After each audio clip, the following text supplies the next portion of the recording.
మనిషి కష్టపడేది ఎందుకు? ఒక పూట గంజి నీళ్ళ కోసం, అవునా?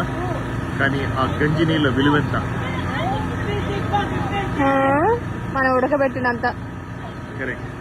అదే అమెరికాలో దాని విలువెంత మీకు తెలుసా? అమెరికాలో కూడా గంజి నీళ్ళని కూడా అమ్మేస్తున్నారని మీకు తెలుసా? తెలీదా? దాని విలువెంతో మీకు చూపిస్తాను రండి.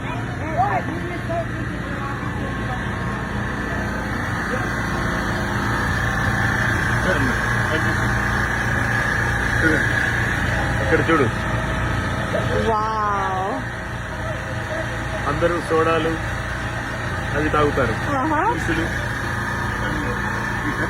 ఎక్కువ మన గంజి నీళ్ళు. మీరు ఇప్పుడు అది తీసుకొని తాగబోతున్నారా? నేను గంజి నీళ్ళే తాగుదామని వచ్చాను.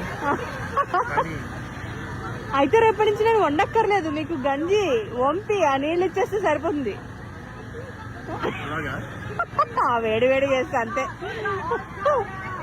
బట్ గంజి నీళ్ళకున్న ప్రాముఖ్యత, గొప్పతనం అది మాటల్లో చెప్పలేం. $3 ఇస్తే వాళ్ళు కప్పులో వేసిస్తారు.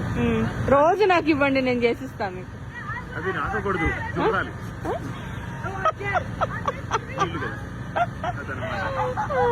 అందుకని కూడా మీ గంజి మిగిలిపోతే గ్లాసుల్లో పెట్టిస్తే ఇక్కడ పెట్టి $3లకు అమ్ముతాం మేము.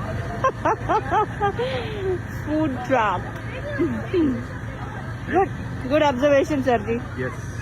సో $3 మర్చిపోవద్దు. Okay, thank you.